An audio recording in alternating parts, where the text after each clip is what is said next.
cerita sukses rohani, tetapi cerita tentang karya Allah di tengah kelemahan manusia.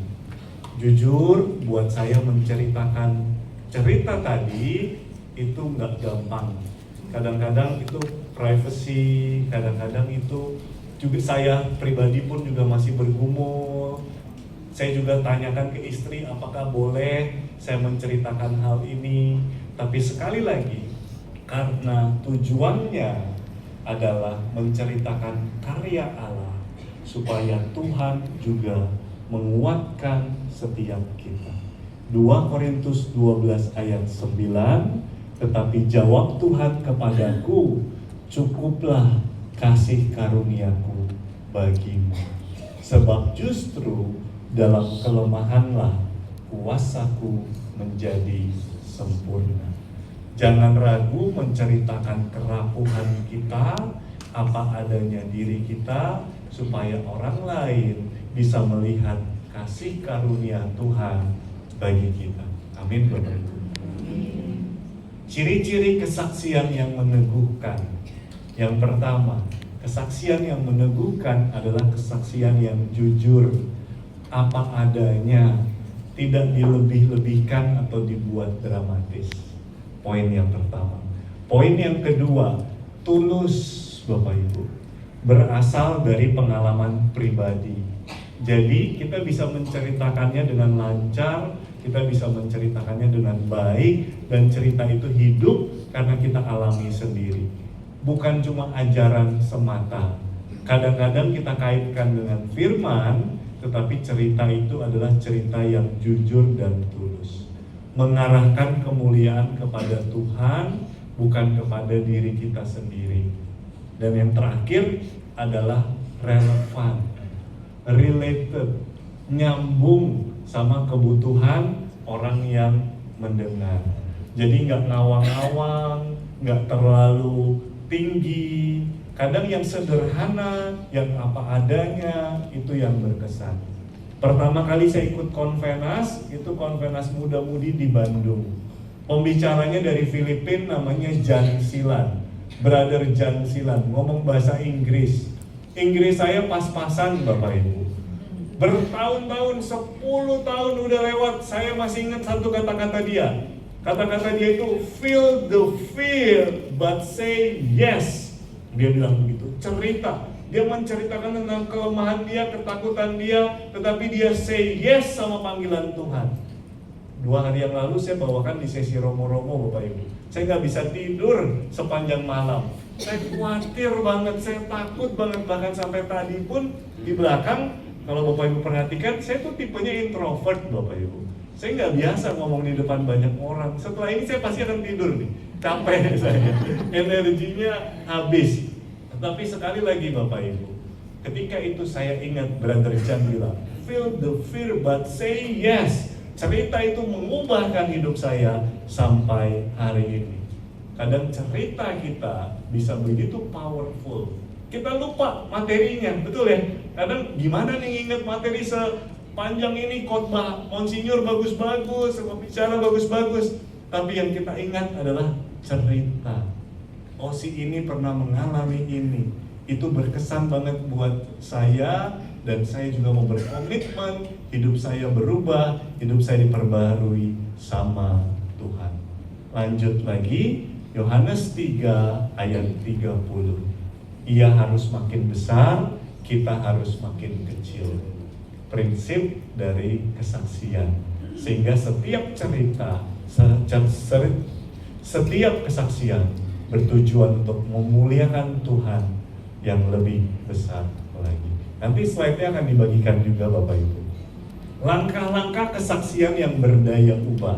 Nah, ini yang nanti saya mau ajak Bapak Ibu juga lakukan praktek dalam masing-masing pribadi lepas pribadi. Yang pertama, dengar kembali kisah hidupmu, temukan momen Tuhan bekerja. Makanya sebelum ini saya ajak Bapak Ibu dalam kondisi pujian penyembahan gitu kan, lagu tadi, untuk mengingat kembali Tiba-tiba dalam suasana doa kita bisa diingatkan, oh iya Tuhan pernah nolong saya ini loh, oh iya Tuhan pernah bekerja seperti ini loh, saya mengalami momen berat ini tapi Tuhan tidak tinggalkan saya. Nah itu adalah momen yang pertama, temukan atau langkah yang pertama, temukan momen Tuhan bekerja. Yang kedua, temukan pesan utamanya. Apa kebenaran yang Tuhan mau tunjukkan? Kalau buat saya pribadi, saya tadi belajar iman yang besar, percaya bisa memindahkan gunung. Tetapi iman yang benar, tetap percaya walaupun gunungnya belum pindah atau walaupun gunungnya tidak pindah. Itu jadi satu penguatan buat saya pribadi. Ketiga, ceritakan dengan struktur sederhana. Ceritakan dengan struktur sederhana sebelum kondisi lama gitu kan. Yang kedua, titik balik apa yang Tuhan lakukan. Jadi inti kesaksian kita sebenarnya cuma 3 ini. Sebelum, titik balik, dan sesudah. Apa buahnya gitu ya. Apa buah dari pertobatan dan juga perubahannya. Yang keempat, langkah keempat, berani tampil rentan. Kesaksian bukan berarti harus sempurna, kesaksian bukan berarti harus mengesankan yang terlalu perfect, enggak. Kalau Bapak Ibu perhatikan tadi saya juga banyak blank, banyak urutannya mungkin lupa, tetapi saya sampaikan dari hati saya yang terdalam. Dan yang kelima, hidupi terus kesaksian kita. Jangan hanya diceritakan, tetapi kita jadikan itu sebagai pola hidup kita. Sehingga Tuhan melihat, orang lain melihat Tuhan di dalam diri kita. Bukan cuma melihat Tuhan, atau bukan cuma mendengar Tuhan dari kesaksian kita. Hidup kita jauh lebih berharga atau lebih powerful. Kisah Para Rasul 1 ayat 8, kita baca sama-sama Bapak Ibu.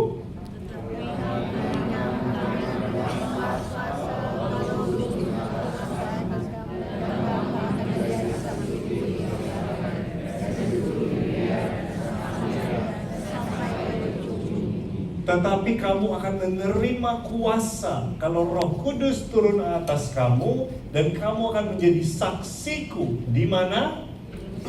Yerusalem. Yerusalem ini melambangkan apa?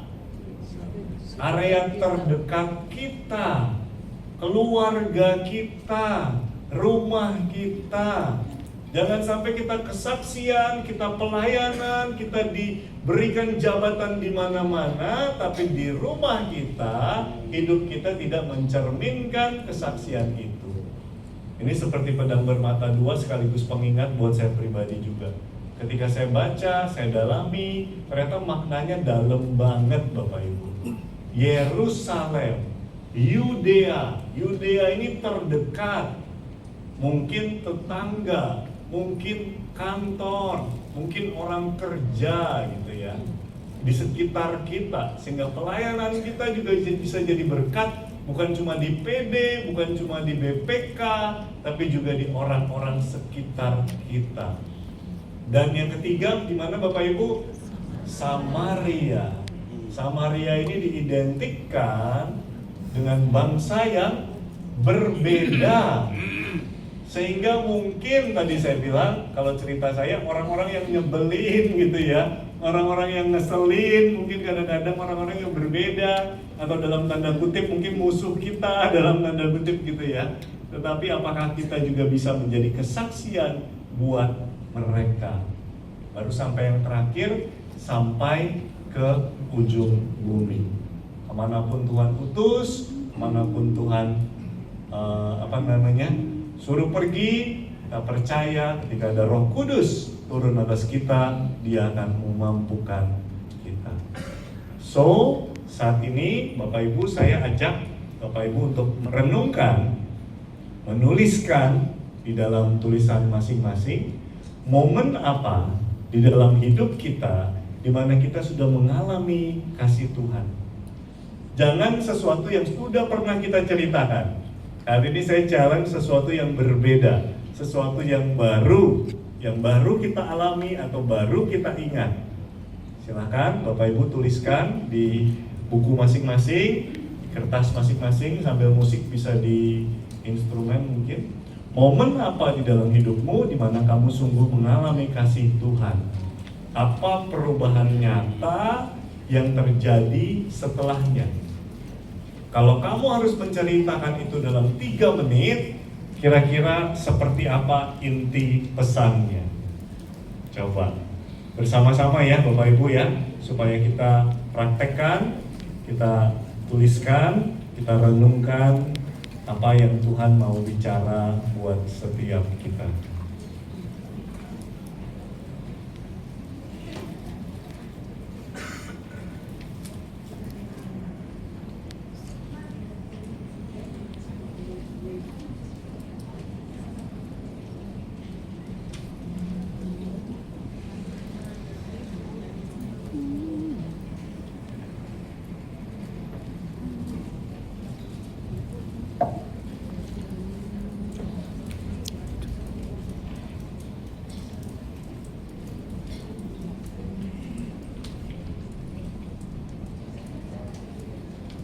Silakan Bapak Ibu mengambil momen masing-masing, merenungkan, mengingat-ingat, dan sambil menuliskan.